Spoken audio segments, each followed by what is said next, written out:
I'm an expert contract lawyer, and in my opinion, the real task when writing a contract is to properly reflect the understanding of the parties. So in this video, we'll discuss how to write a contract like a commercial lawyer. Make sure to stay until the end of the video to find out the best practices and my top tips for when writing a contract. If you're new, I'm Malcolm Zoppi, an English qualified solicitor, and I help UK SMEs with their corporate and commercial legal needs. Great, let's jump straight into how to write a contract like a commercial lawyer. And in my opinion, the best thing to do is to fully understand the situation and the client's requirements. To do so, we should ask ourselves and the client questions. The answers to these questions are going to feed and inform our drafting process. And the reason to do so is to properly understand the risks and goals of the client so we can properly protect their business and their future. Okay, so what are some of the questions that you might want to ask yourself or your client? First, what is the goal of the agreement? What are you trying to achieve here? This will inform us of what is important to the client. Second, what are the possible risks that you anticipate facing with the execution of this agreement, or what risks have you faced in the past? The risks that the client has faced or is going to be facing in the future are very important for us to know, because we need to be able to protect the client as much as possible by drafting clauses into the contract that either limit liability or disclaim against these risks. Third, we might want to ask our client whether they are expecting their customers to provide them with any representations or warranties.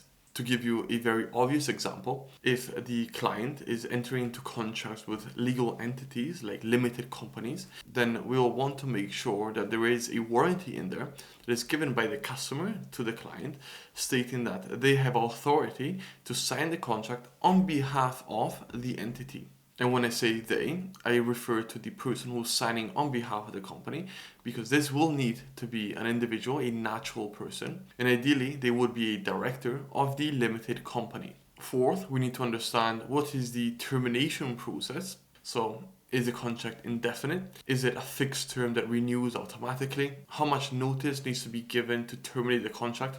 And so on. And fifth, how does the client get paid? Do they set up a direct debit? Do they invoice in advance? How many days does the client have to pay a specific invoice? And so on. Of course, there will be other things that you will want to ask your clients. And as the conversation with the client flows, you need to ask follow-up questions to better understand their goals and their business model. But before we discuss my top 3 tips and best practices that you should deploy when writing a contract, feel free to send me an email if looking for professional legal advice. Also, if you want to download for free a PDF cheat sheet that tells you this information that we just discussed and more, make sure to check out the description of this video. There will be a link there that you can click on and again freely download this PDF cheat sheet. Okay, so what are the top 3 tips that I would give when writing a contract? First is when listing the obligations of the client, make sure to make them very specific, and ideally, if it's a list, make it an exhaustive list. To specify that if it's not within this list, then it is not an obligation of my client, let's say the supplier or the seller.